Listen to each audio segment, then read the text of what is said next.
அண்ணாமலையானே, என்போலும் தீனரை இன்புறக் காத்து நீ எந்நாளும் வாழ்ந்தருள் அருணாச்சலா.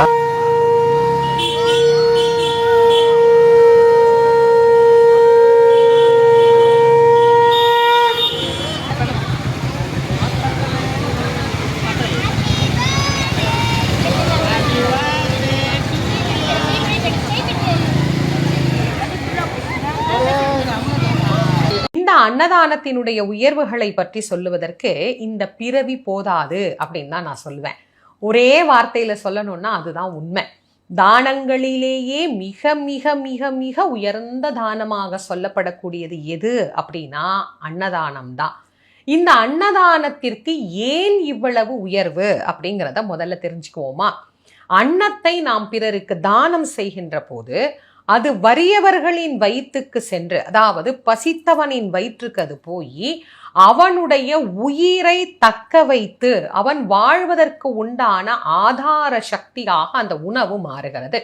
அப்போ உணவு என்பது ஒரு மனிதனின் உயிரை தக்க வைக்கின்ற தன்மை படைத்தது. சாப்பிடாமலேயே இருந்தா அந்த உயிர் அந்த உடலை விட்டு நீங்கிவிடும். இது இயற்கையா எல்லாருக்கும் தெரிஞ்ச சாதாரண ஒரு விஷயம். அப்போ ஒரு உணவை ஒருவருக்கு நாம் தானம் செய்கிற போது அது ஒரு உயிரை காத்த பலன் அப்படிங்கிறது நமக்கு கிடைக்கும். இதை விட ஒரு பெருசு இந்த உலகத்துல வேற ஏதாவது இருக்கா? ஒண்ணுமே இல்லை. ஒரு உயிரை நம்மளால நினைச்சா கூட உற்பத்தி பண்ண முடியாது. ஆனா அந்த உயிரை நம்மளால காப்பாற்ற முடியும். அப்படி காப்பாற்றக்கூடிய பெரும் வேலையை இந்த உணவு என்கின்ற ஒன்று செய்கின்ற காரணத்தினால்தான் தானங்கள் அனைத்திலேயும் உயர்ந்ததாக சொல்லப்படுவது எது அப்படின்னா அன்னதானம் மட்டுமே. இந்த அன்னதானம் அப்படிங்கிறது மனிதர்களுக்குத்தான் செய்ய வேண்டுமா?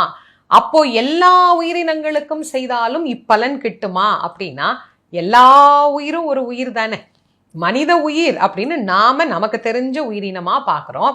எறும்பும் ஒரு உயிர் தான், யானையும் ஒரு உயிர் தான், காகமும் ஒரு உயிர் தான், எல்லாமே ஒரு உயிரினம் தான்.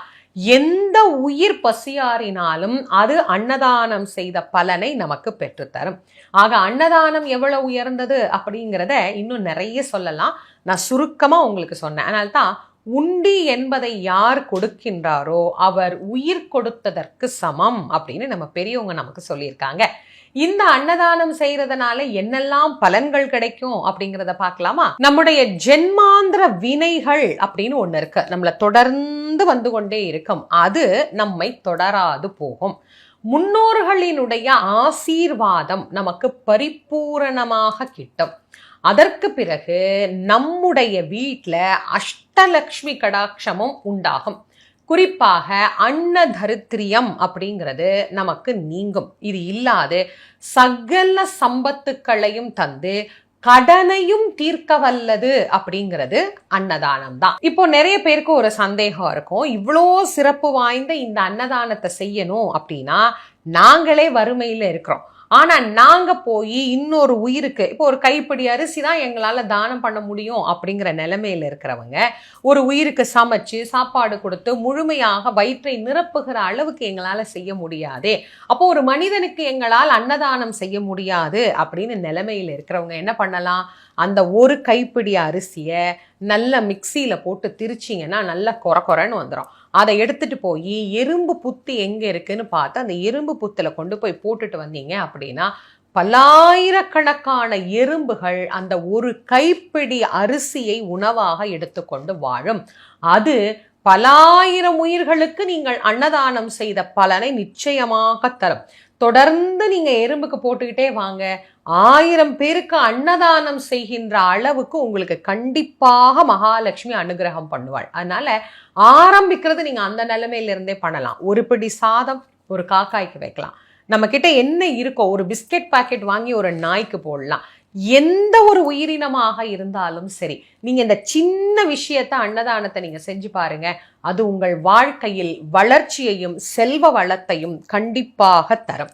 நாம இந்த மகாலயபக்ஷ காலத்துக்காக மட்டும் கிடையாது, எப்போதுமே இந்த தானங்களின் சிறப்பை தெரிந்து கொள்ளணும் அப்படிங்கிறதுக்காக தான் நான் எல்லா தானங்களை பத்தி உங்களுக்கு நான் சொல்லிட்டு இருக்கிறேன். வாய்ப்பு இருக்கிறவங்க இந்த அன்னதானத்தை கிடைக்கிற காலம் எல்லாத்திலையும் தவறாது செய்து இந்த நலன்கள் அனைத்தையும் பெற்று மகிழலாம். இந்த பதிவை உங்களுடைய நண்பர்கள், உற்றார் உறவினர்களோட பகிர்ந்து கொள்ளுங்க. ஏன்னா நிறைய பேருக்கு அன்னதானம் ஏன் செய்கிறோம் அப்படின்னு தெரியாமலேயே செய்கிறாங்க. தெரிஞ்சுக்கிட்டு செஞ்சா இன்னும் கொஞ்சம் சந்தோஷமா இருக்கும். மீண்டும் மற்றும் ஒரு தானத்தை பற்றிய பதிவை நம்முடைய அறிவொளி யூடியூப் சேனல்ல பார்க்குற வரைக்கும் உங்க எல்லாருக்கும் நன்றியும் வணக்கமும் கூறி விடை பெறுவது திருமுருக வள்ளல் வாரியார் சுவாமிகளின் மாணவி தேசமங்கேற்கரசி. நன்றி, வணக்கம்.